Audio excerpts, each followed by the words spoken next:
I think that the U.S. Declaration of Independence is easily the most important document ever written. I think that it's so important that it's deserving of being played on television, on every channel, of every hour, of every day of the year. You're watching your favorite TV show, or you're watching a movie that you've never seen before, and you would just hate to be disturbed. Well, too damn bad! Declaration of Independence time, biatch!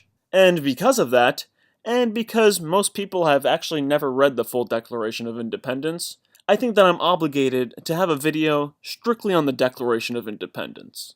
And in this video, I'm going to summarize the Declaration of Independence for those who, aren't too familiar with it. And I'm also going to analyze some aspects of it which I feel like have not been properly analyzed. And I'm going to interpret those sections in a way that I know that they have not been interpreted yet. And lastly, I'm going to show that many of the grievances against the King of England, which are listed on the Declaration of Independence, can be applied to today's federal government. So I'm going to start off my summarizing of the Declaration of Independence by saying that the Declaration of Independence is an absolutely ingenious article. It is so much more than a Declaration of Independence. It is actually a legal and philosophical argument. And I actually believe that it's the legal and philosophical power of this document that made the Revolutionary War turn out the way it turned out. Now, I'm not going to say whether we won or lost the Revolutionary War. That is up for debate, and I'm going to save it for my video that critically analyzes the Revolutionary War. All that I'm saying here is that the Declaration of Independence gave the colonists the legal and moral or philosophical high ground. In the first part it says, "When in the course of human events it becomes necessary for one people to dissolve the political bands which have connected them with another, and to assume among the powers of the earth the separate and equal station to which the laws of nature and of nature's God entitle them, a decent respect to the opinions of mankind requires that they should declare the causes which impel them to the separation." So this first part is actually declaring some rather profound things. It's declaring right off the bat that the laws of nature and of nature's God entitle people to assume the powers of the earth, and to dissolve the political bands or the governmental bands which have connected them with another group of people. And when you critically analyze that, that is declaring that the laws of nature and the laws of nature's God are above any man-made laws. The kingdom of God is above any kingdom of man. And I'm going to take a moment to digress for a second, but follow me, it all applies to this. This thing that was stated here, that was declared here, is actually something that has been known throughout all of human history. And that is exactly why the first rulers, like the pharaohs and the early ancient people, even in Eastern Asia, like the emperors and stuff, they ruled by declaring that they were actually partly God. They claimed that they were descendants of the God. That's how they began ruling, and they had to do that because everyone is aware that the spiritual laws are above these material laws, or that the laws of nature are above the laws of man, that nature is above man. So everyone had known this, okay, all throughout history, and that's all that the founding fathers are declaring here. They're declaring something that was known all throughout history, and that's exactly why, as I said, the first kings, they had to rule by saying that they were gods, that way that they're direct representations of that kingdom of heaven. And then after that failed, after those people who claimed to be gods, after they proved to die and bleed, and after their humanity was proven time and time again, they realized that they couldn't keep that hoax running, so then they moved on to the next hoax, which was divine right and the churches, and essentially they used their priesthood, and they said, oh, these priests, they have communication with God. Yeah, these people, they have direct communication, and their communication says that we should have power. And that was their next trick, that was their next hoax, saying that they could communicate with God. And then when that was proven to be a hoax, they then moved on to their next and current hoax, which is there is no God. And they perpetuate that hoax by misrepresenting religion and misrepresenting the church, and they do that by misrepresenting history and all of these other things. I'm just going to also quickly say that this idea of separation between church and state, or separation between state and religion, is incredibly stupid. One, because of this statement in the Declaration of Independence. Two, because it's a statement that clearly shows those people who rally for this statement have no idea what religion and the church is. First of all, they identify the church, or they associate the church, or they define the church by the false association with the church that they have in their own mind. So their definition for the church is totally wrong. Define the church or religion as follows. Religion is nothing more than spiritual philosophy. So you cannot have a government, especially a government that was built on such a spiritual statement as this, such a spiritual declaration as this. You can't have a government that operates outside of spiritual philosophy. Okay, you might as well say that, oh yeah, separate the government from philosophy. Yep, separate the government from critically thinking. Separate the government from wisdom. It sounds ridiculous, but separation of church and state is actually saying that. And if you remove spiritual philosophy out of philosophy, you have a very hollow philosophy. And I would argue that you don't have philosophy at all, because the first step in philosophy is knowing that you don't know. And removing spirituality out of philosophy is a declaration that you know there is no such thing as a spiritual thing. Okay? So you cannot have philosophy without having spiritual philosophy. But I digress, and I'm sorry guys, I guess I digressed a little bit longer than I wanted to. So going back to this first part, the other thing that this first part declares is that a decent respect to the opinions of mankind requires that they should declare, the people who are declaring their independence or separating themselves from another group of people. So a decent respect to the opinions of mankind requires that they should declare the causes which impel them to the separation. So that is just giving a heads up. This is like an introduction right there, saying that, hey, that's what this declaration is going to be about. It's going to be us declaring the causes which impel us to our separation from Great Britain. In other words, everything after this sentence is going to be them making their case, them making their legal and philosophical case. And they begin their legal and philosophical case in the second part of the Declaration of Independence by listing off a couple of truths that are self-evident. And they say, quote, "We hold these truths to be self-evident, that all men are created equal, that they are endowed by their Creator with certain unalienable rights, that among these are life, liberty, and the pursuit of happiness. That to secure these rights, governments are instituted among men, deriving their just powers from the consent of the governed. That whenever any form of government becomes destructive of these ends, it is the right of the people to alter or to abolish it, and to institute new government, laying its foundation on such principles and organizing its powers in such form as to them shall seem most likely to affect their safety and happiness." The most important part of this whole section is the very beginning, where it states that these truths are self-evident. Or, put differently, these truths are not up for debate. They are not up for judgment. These truths are not up for the court or for the law to decide.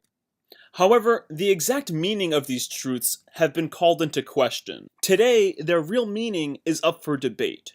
And it isn't because what is written here, it isn't because these truths are incredibly ambiguous and need to be interpreted from time to time. That isn't the case. Their meaning is being called into question today. Their meaning is being called into question today because the people of today have arrogantly disassociated themselves from the people of yesterday. And I talk about why that is the case in my video on the first feminist and mass movements, so I'm not going to talk about that here. Instead, what I'm going to do here is I'm going to analyze these truths and make an attempt to rediscover their original meaning.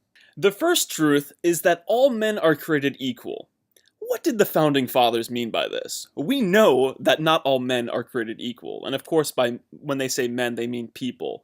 So we know not all people are created equal.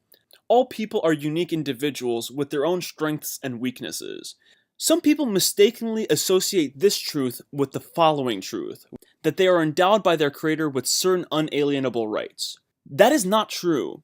This statement that all men are created equal, and then the other truth that they are endowed by their Creator with certain unalienable rights, these are two separate truths. They are related, but the Founding Fathers meant something very specific when they said that all men are created equal. This statement, believe it or not, is actually another statement that is acknowledging the creator or God or the laws of nature. And that's why it specifically uses the word created equal. And this was actually something that was widely known in the culture at the time. It was something that was self-evident at the time. And that is that all men are equally inferior to the laws of nature. And essentially it means that no man has authority over another man. That the supreme authority and the only true authority were the laws of nature.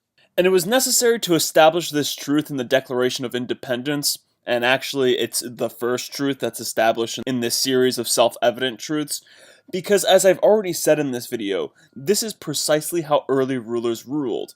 They ruled by convincing others that they were above others, that others were not equal to them, that they were representatives of God. Anyway, let's move on to the second self-evident truth, and that is that they are endowed by their creator with certain unalienable rights. And the only thing I want to point out with this self-evident truth is that this will be the third time now that the Declaration of Independence references a spiritual God, or references a spiritual creator. And the most famous self-evident truth is that among these are life, liberty, and the pursuit of happiness. In this self-evident truth, I just really want to look at this idea of the pursuit of happiness. I see the pursuit of happiness as the pursuit of one's own destiny. And there's a lot of philosophical reasons to this that I'm not going to get into because then it would make this video incredibly long. I'm not going to do that. Instead, of course, I'll make another video about it. But yes, I see the pursuit of happiness as the pursuit of your own destiny. And this ties into my definition for the word tyranny, which is an absolute ruler, which is a ruler who absolves you of your own destiny. So any system that absolves you of your own destiny, or absolves you of the right to pursue your own destiny, is a tyranny.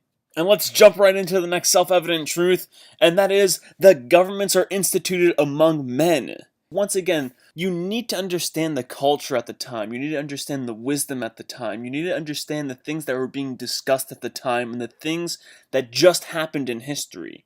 This statement, governments are instituted among men, it's kind of talking about the previous days of governments or kingdoms ruling through this idea that they're ruling through God, or that they're ruling via divine right. And this is just stating it once again, it's making it very clear that, look, governments are instituted among men, not amongst men and gods, or not amongst gods and men. And thus governments don't have supreme authority. And it ties right into deriving their just powers from the consent of the governed. This is again reinforcing this idea that governments are not given power from gods, or not given power from nature. And they're not doing this to deny God and to deny nature. They're writing this here because they understand that this is how governments have been ruling throughout history. And these statements right here, this line, it confirms my analysis, or it confirms the way that I'm interpreting all of the other lines. That part where it says that all men are created equal, that is talking about this idea of equal before the eyes of God. That we're all equally inferior to the laws of nature. All throughout the Declaration, it's reaffirming this idea that other people cannot rule via divine right. That other people cannot rule you with this idea that they're better than you. And the next self-evident truth, which is completely deserving of its place on the Declaration of Independence, is that whenever any form of government becomes destructive of these ends, it is the right of the people to alter or to abolish it, and to institute new government, laying its foundation on such principles, and organizing its power in such form as to them shall seem most likely to affect their safety and happiness. And I don't think we really need to critically analyze any of that. I know the terminology of safety and happiness in there seems a little unsettling, but don't worry, that safety and happiness is supposed to be subjective. That's why it says whatever to them will seem likely to affect their safety and happiness, because it's a subjective thing, and they're aware that it's a subjective thing. They're aware that governments can't dictate to people what is, best for their safety and happiness. The individual decides that. So let's not stay on that too long. Let's move on, because this is a pretty long declaration. So The next thing that is said is this little thing, which I agree with. But anyway, it says the following. So, prudence indeed will dictate that government long established should not be changed for light and transient causes, and accordingly, all experience had shown that mankind are more disposed to suffer, while evils are sufferable, than to right themselves by abolishing the forms to which they are accustomed. But when a long train of abuses and usurpations, pursuing invariably the same object, evinces a design to reduce them under absolute despotism, it is their right, it is their duty to throw off such government and to provide new guards for their future security. And I'm going to quickly summarize this part by simply saying that this is more of the legal and philosophical argument being had.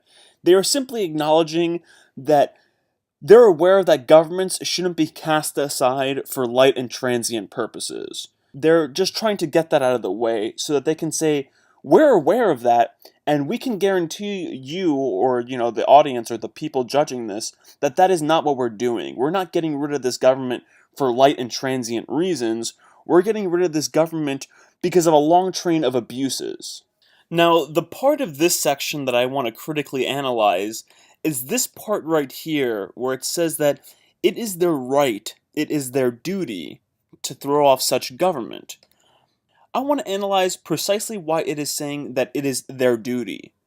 We know why it's our right to throw off such government, because all men were created equal, yada yada yada, yada yada yada. But why is it our duty to throw off such government? And believe it or not, I know this is going to sound crazy, even though it's really not that crazy for any critically minded person.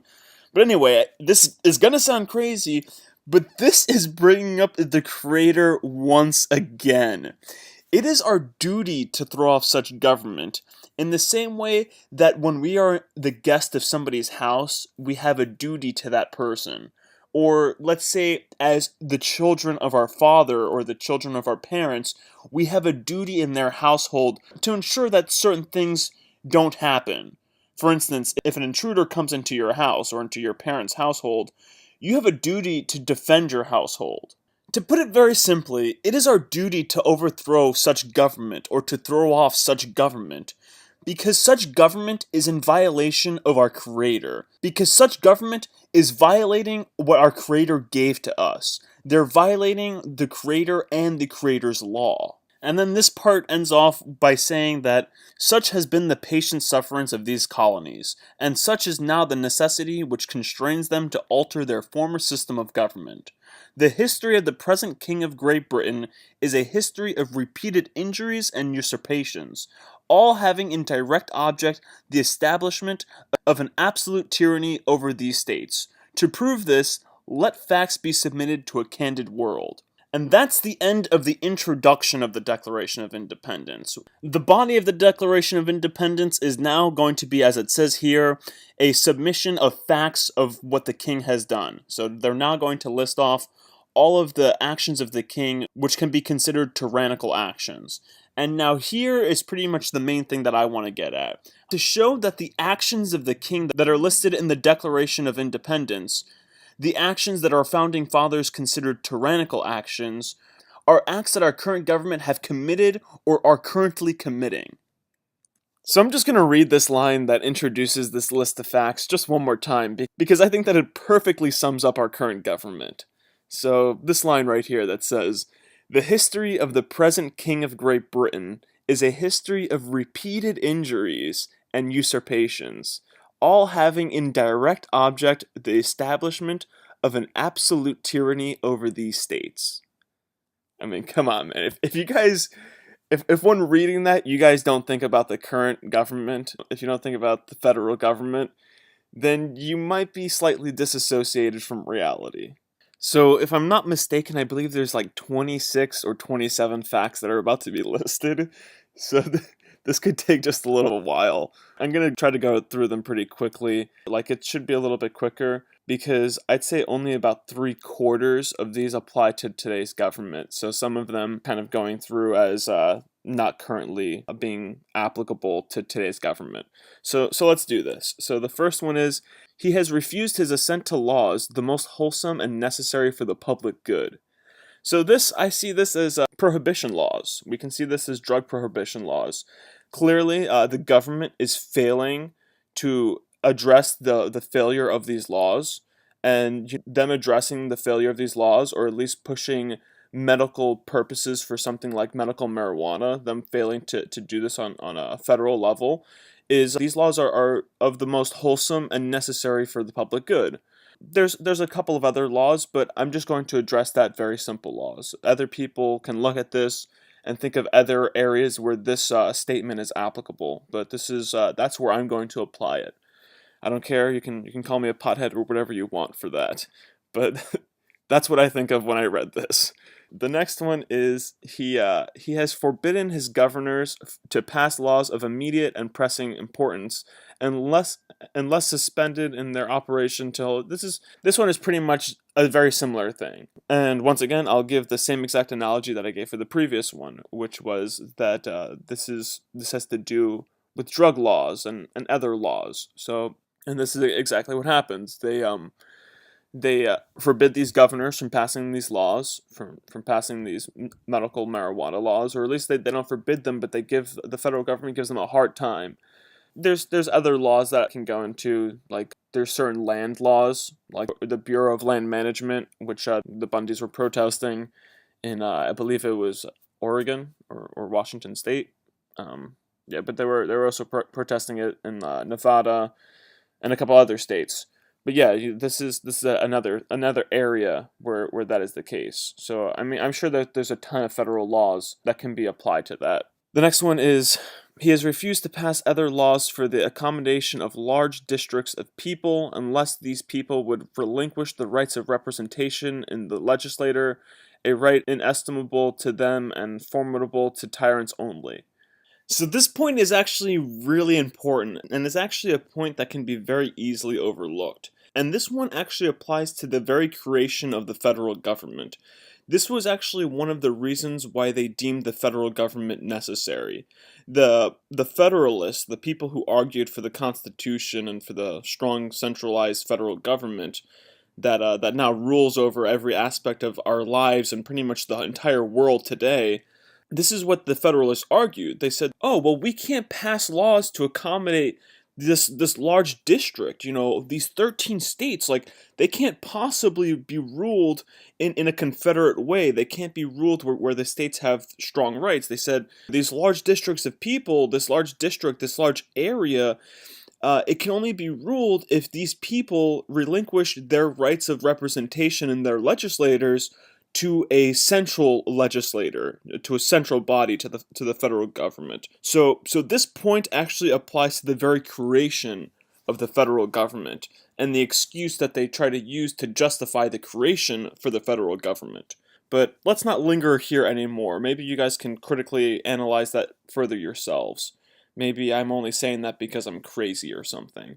So let's go to the next point, and this one is that he has called together legislative bodies at places unusual, uncomfortable, and distant from the depository of their public records, for the sole purpose of fatiguing people, or them, into compliance with his measures. This is pretty much what they've done. They've done this in a lot of aspects. Once again, even the very aspect that our central government is located in Washington, D.C., which is on the far East Coast. It's on the East Coast. It's not even in a centralized place where, it would be like equally difficult for most of the country to get to. It's really difficult for a lot of the country to get to Washington, D.C. And they've done this where they've put records in like federal libraries, on computers in federal libraries, and kept the records there and said, "Oh, look, that's us putting those records into the public."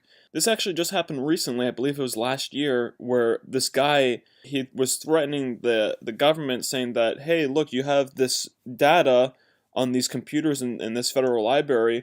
Why don't you upload it to the internet? Why did you put it on these only just these computers? You should put it on the internet." And he essentially was like, "Hey, what I'll do is, if you guys don't do that, I'll go through this all by myself and upload it like bit by bit on up to the internet."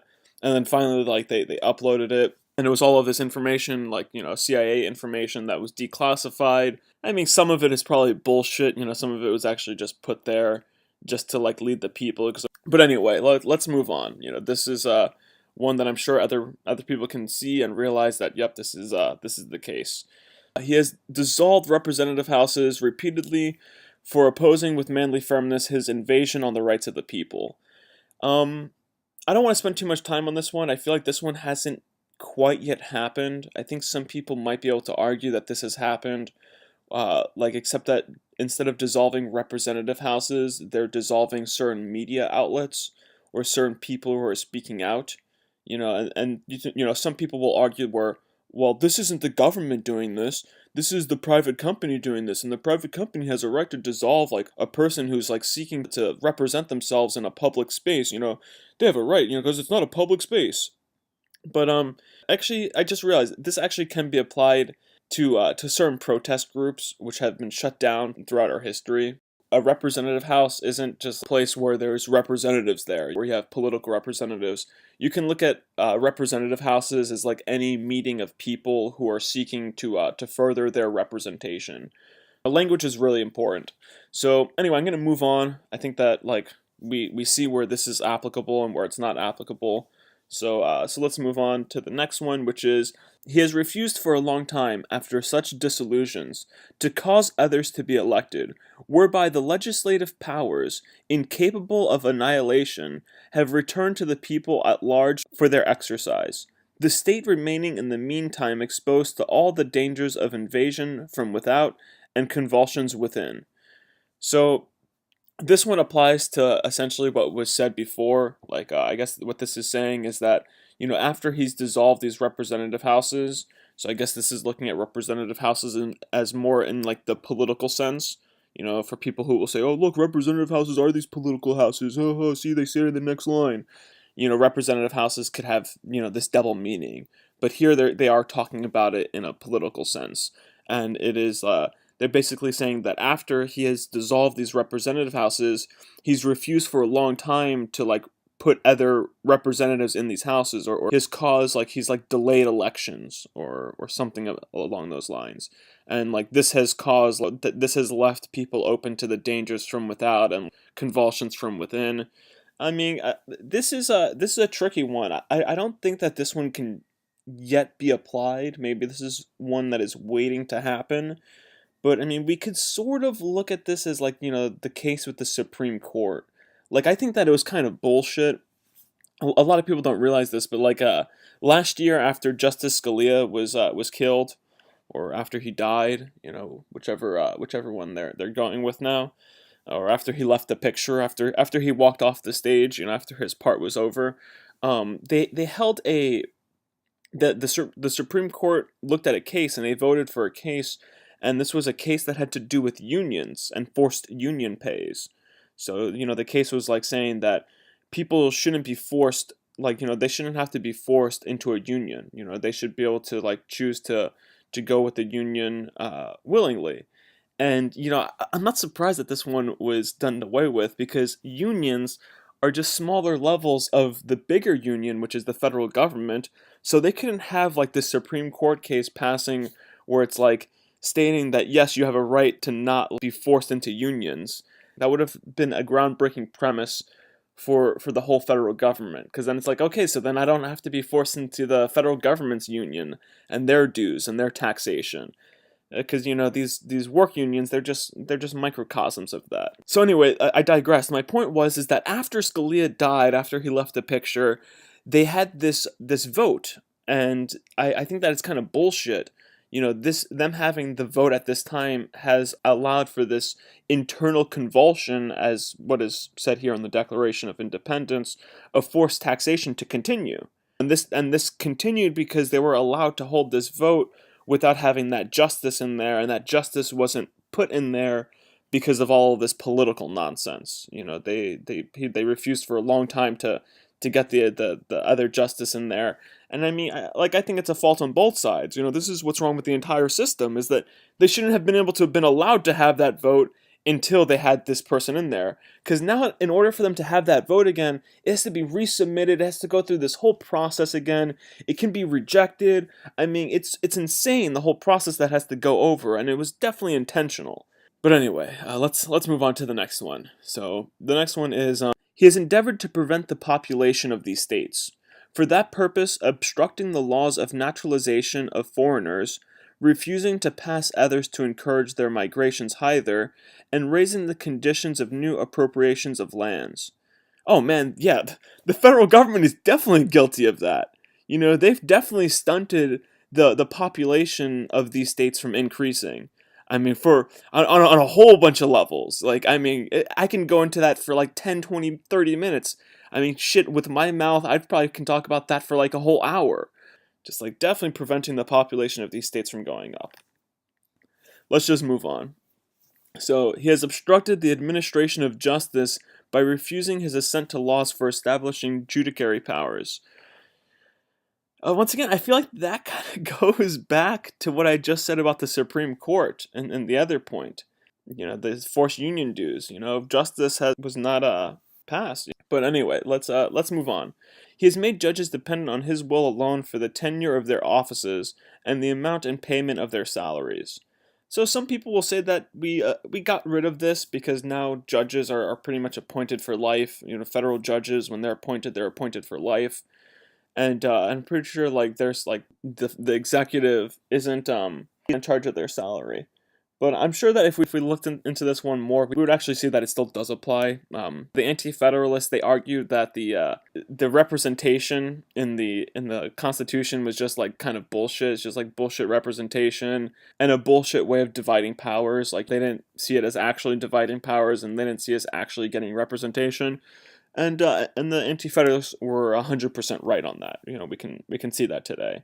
Let's just I guess we'll look past this one. I mean, I feel like this is definitely still applicable. You know, I just think that we would have to stretch it in such a way that it won't really be acceptable for such a formal argument. So let's look at the next one. He has erected a multitude of new offices and sent hither swarms of officers to harass our people and eat out their substance. Oh hell yeah, this applies.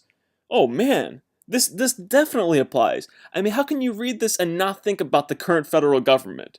I mean, they have definitely erected a multitude of new offices. Okay, this cannot be like, you know, denied. Anyone who wants to argue this, I have nothing to say to you. Okay, our federal government has definitely erected a multitude of new offices, and those offices most definitely come with a swarm of officers. And actually, it's actually funny. I didn't realize the connection between offices and officers.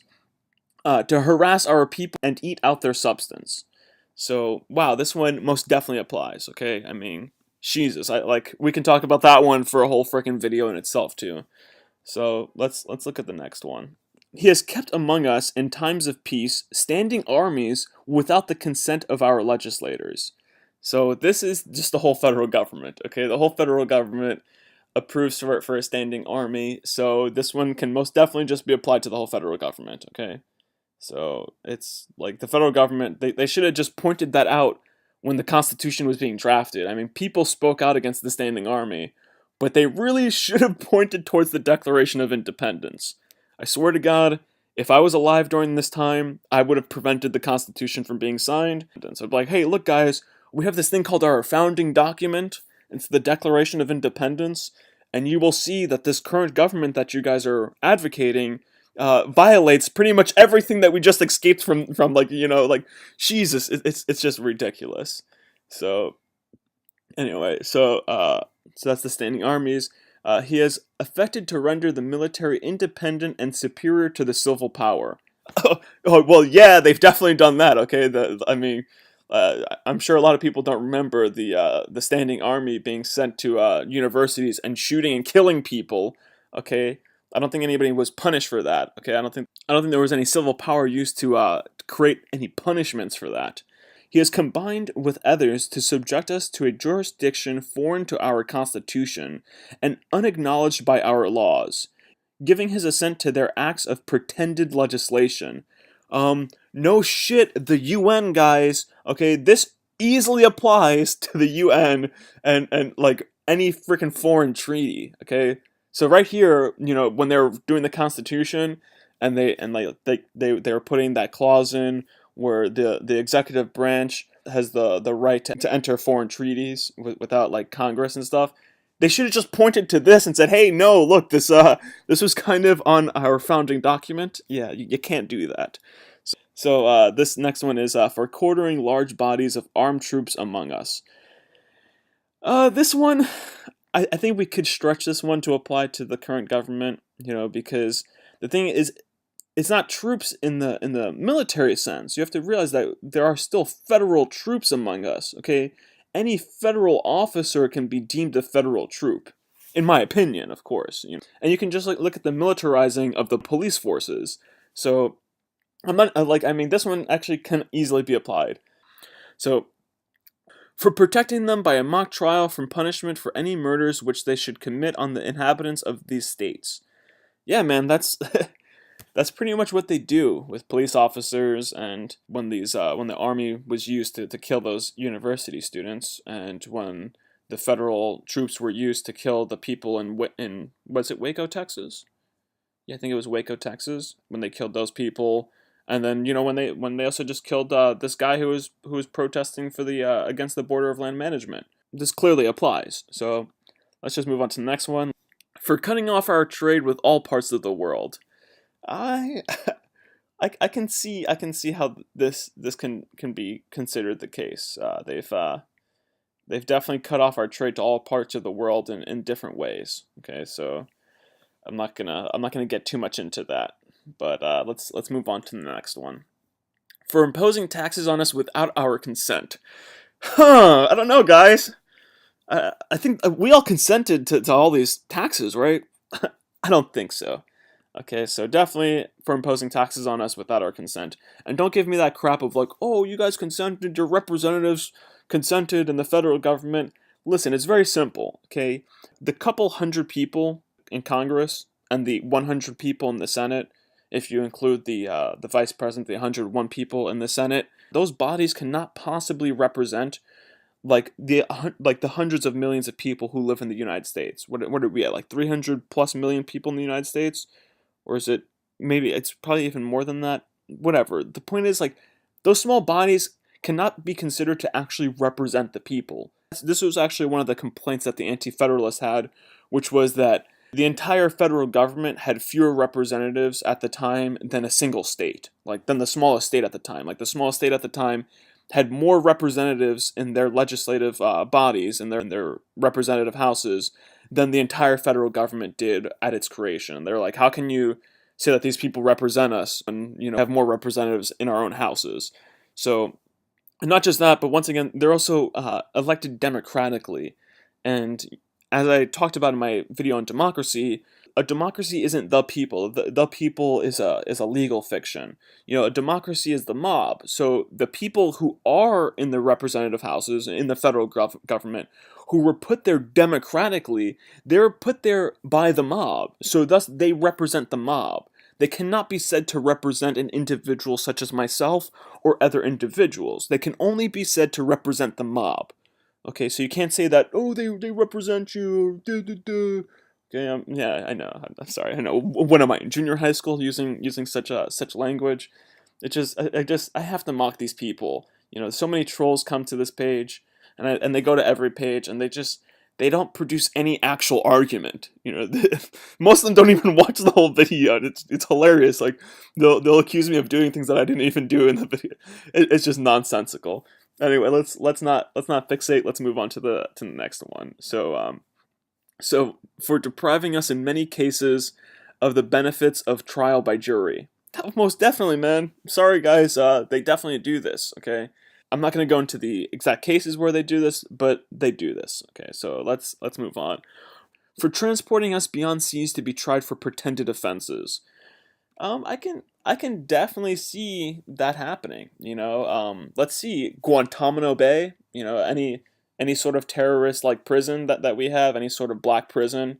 So anyway, but this applies. Okay, so God damn it, I think every single one I've gone through has applied so far.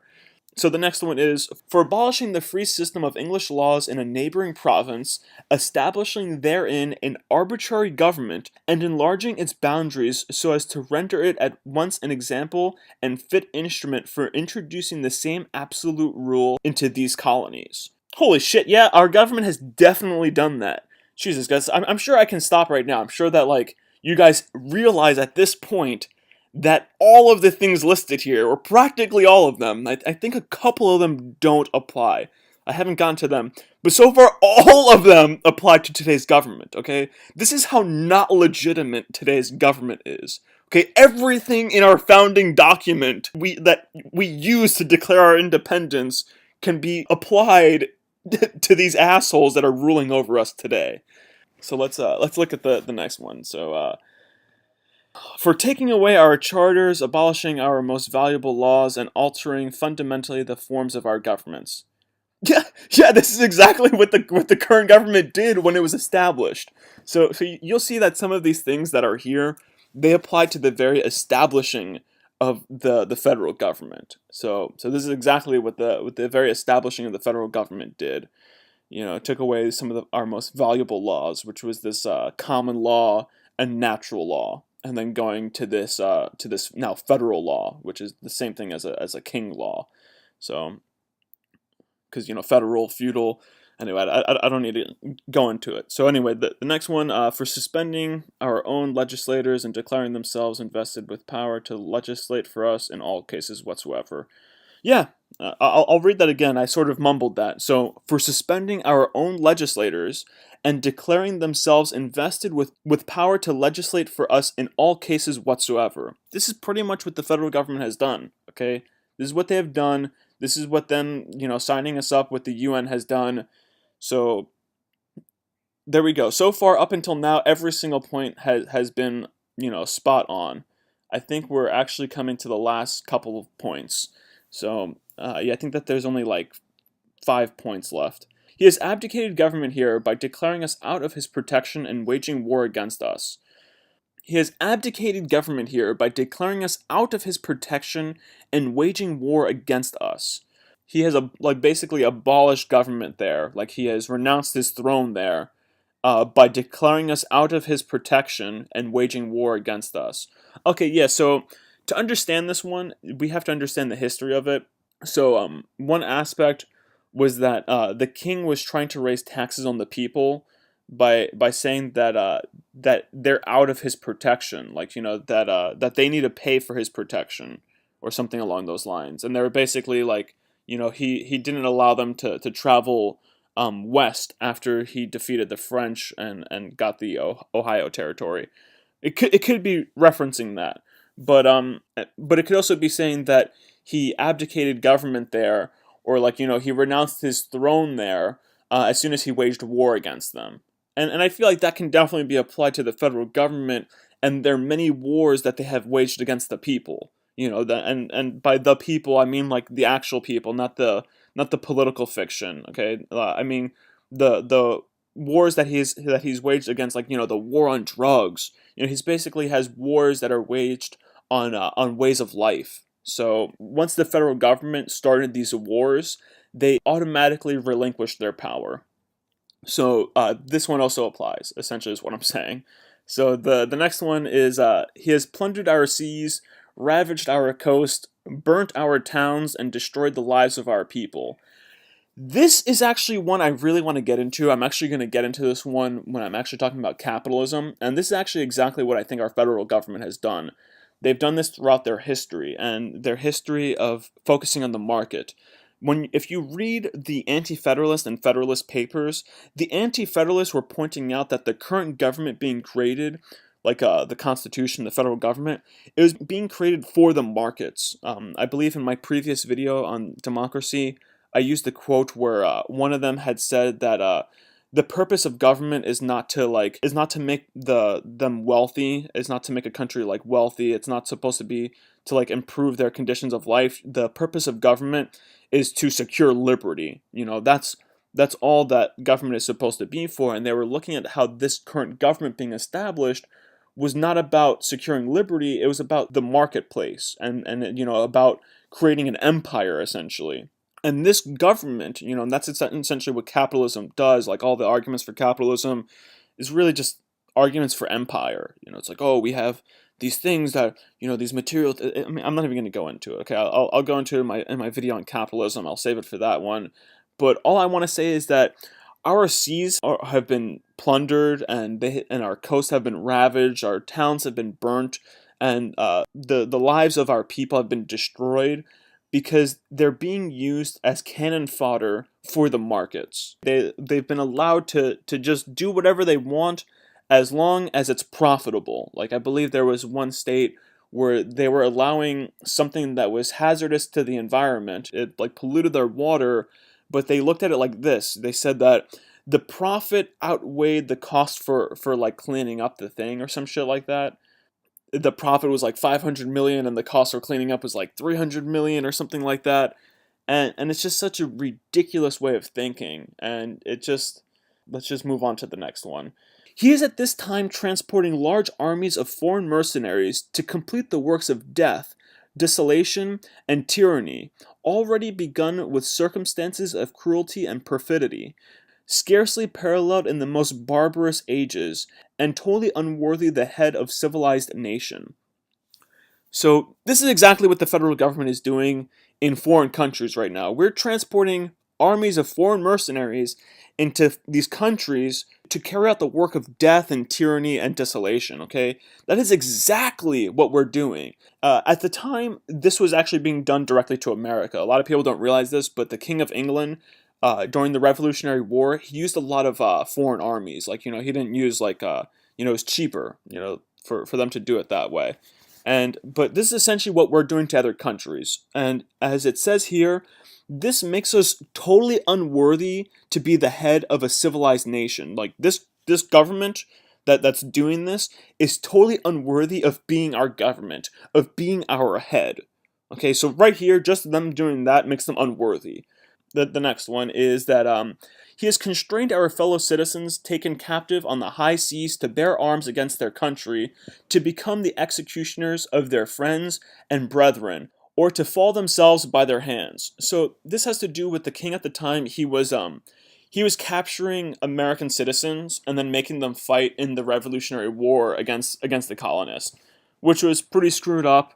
I don't think that you can directly say that our current government is doing this. Maybe they're doing this on like a metaphysical way, where like they're capturing their minds on the high seas. Actually, I'm not going to get into it, but I think that this may actually be able to be construed in such a way to actually say that actually yes, this actually is what they're doing. But anyway, I'm gonna just move on to the next one. Let me not like go too crazy with it. So the next, and I believe is the last one, yes, this is the last one, is a very interesting one. It's one that I can see how some people can definitely apply it to today, and I can also see how some people will argue that it's racist and bigoted and absolutely does not apply today. So anyway, here goes one that I think is probably the most controversial, and it goes, he has excited domestic insurrections amongst us, and has endeavored to bring on the inhabitants of our frontiers, the merciless Indian savages whose known rule of warfare is an undistinguished destruction of all ages, sexes, and conditions. So, this one can definitely be applied in a couple of ways. I can see some people applying it. Some people can say that our current government has done this in our country, and they can also say that our current government has done this in other countries. This can go with the transporting armies of foreign mercenaries to these other countries, and exciting domestic insurrections over there to bring them over here. Causing chaos over there to drive in incompatible cultures to over here, and can be applied there. Some people can apply it there. I myself, I'm half and half on that, because I'm sort of the mind that's like all of these cultures could be compatible if there was just the right amount of knowledge there. If there was the right amount of knowledge and truth. But I can also acknowledge that hey, some of these cultures, they're just not compatible. I can acknowledge that certain things are not compatible. Not everything is equal. But anyway, this is not a conversation about that. This can also be applied to Antifa and to other domestic groups or to government shills. This can be applied to these government trolls who, they excite domestic insurrections and such. So, so the media, the media basically does this, and then the media is definitely a branch of the government. Let's not kid ourselves. They're not like free and independent, okay? So, yeah, I believe that's all of them. Now let's look at the last couple of parts of the Declaration of Independence. In every stage of these oppressions, we have petitioned for redress in the most humble terms. Our repeated petitions have been answered only by repeated injury. A prince whose character is thus marked by every act which may define a tyrant is unfit to be the ruler of a free people. And I think that this part is pretty brilliant. Some people could argue that petitions for redress, it's not like they've been returned in an injurious way. I would say that they have. I would say that every time that there's an election because an election is somewhat of a petition. We're voting, we're petitioning the government to then move in a certain way with our votes during an election. So every time these cocksuckers, I'm sorry, every time these politicians go back on their promises, the promises that they make during their election, and then not only go back on their promises, but actually go the opposite way on their promises. They're not answering our petitions. They're actually answering our petitions with repeated injuries. They're saying, "Oh, this is what you don't want. Okay, you want this addressed? Well, too bad. You're going to get more of that, and that's not going to be addressed." So the other part that I really like about this part here is that where it says, "A prince whose character is thus marked by every act which may define a tyrant is unfit to be the ruler of a free people." I totally agree with this, and I think that this is one of those self-evident truths. I think that this can be grouped into that category of self-evident truths. I don't think that a prince or any government whose character has been marked by, acts which may define a tyrant can be said to be fit to rule a group of free people, or be said to rule anybody. If they're ruling somebody, then those people can't be said to be free. We can't be said to be free people right now because we're ruled by a tyrant. Okay, so I'm going to move on. I'm not going to fixate too much on that. Here goes like the section before last. We're almost there, people. There's only 2 more parts. I know, it's such a gruelingly long video. So it goes on, nor have we been wanting in attentions to our British brethren. So this part right here is actually from one British person to another British person, I guess. We have warned them from time to time of attempts by their legislator to extend an unwarrantable jurisdiction over us. We have reminded them of the circumstances of our immigration and settlement here. We have appealed to their native justice and magnanimity, and we have conjured them by the ties of our common kindred to disavow these usurpations, which would inevitably interrupt our connections and correspondence. They too have been deaf to the voice of justice and of consanguinity. I guess that means of consequences, and of consequences.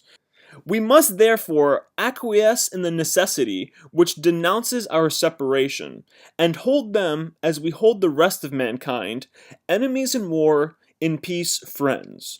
There's a couple things that need to be said here, and once again, that this is to the British people. They're saying that not only have they appealed to the courts and all these other things, but they've also appealed somewhat to their British brethren. They've warned them from time to time of the attempts by their legislator to extend an unwarrantable jurisdiction over them. And so they've told the people in Great Britain, hey, look, your legislators are trying to extend your jurisdiction over here to us, and it's unwarranted. You should put them in check for that. And the British people didn't. The British people, they did nothing. Maybe it's because they had no power to do anything. Maybe it's just like it is over here currently, and the representation over there is just an illusion. They're all just working for one club. And then it says that we have reminded them of the circumstances of our immigration and settlement here.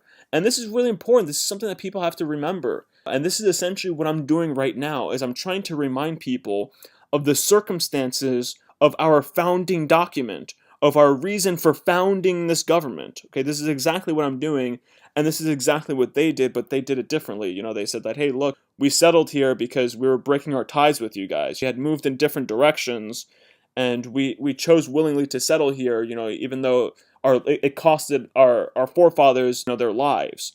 So So that's basically the only parts that I want to point out here, and to make it really clear that this is a complete document here. Okay, like this is a complete argument that they're making. Okay, the Declaration of Independence is an actual argument. It's an argument that covers the spiritual and the material realm. Okay, it covers those self-evident truths, and then it also covers those factual truths of the king's actions. So it's covering all of it. It's an actual argument. And then it finishes off, this is the last part of it. I'm not even going to read this whole part here. I'm just going to read the beginning part where it says, we therefore, the representatives of the United States of America, and I love that it says that. It doesn't say we the people. It says we the representatives of the United States of America. You know, they're acknowledging their role. In General Congress assembled, appealing to the Supreme Judge of the world for the rectitude of our intentions, do, in the name and by authority of the people of these colonies, solemnly publish and declare that these united colonies are, and of right ought to be free and independent states, that they are absolved from all allegiances to the British Crown, and that all political connections between them and the state of Great Britain is and ought to be totally dissolved. And then, etc. They're free states. They have the full power to levy war, conclude peace, contract alliances, establish commerce, and etc. etc. And the only other thing I wanted to point out here, aside from them properly wording themselves as the representatives of the United States and not the people, not using that legal fiction, aside from that, and there are two things in this section that need to really be pointed out. The two things that need to be pointed out are going to lend credence to the idea that I've been putting out for pretty much the entire video, and that is that the Declaration of Independence is a spiritual declaration, as well as a legal and philosophical declaration. So the first one I'm going to point out is the line that says, appealing to the Supreme Judge of the world, i.e., God, the laws of nature, something supernatural, something above and beyond human understanding or humans.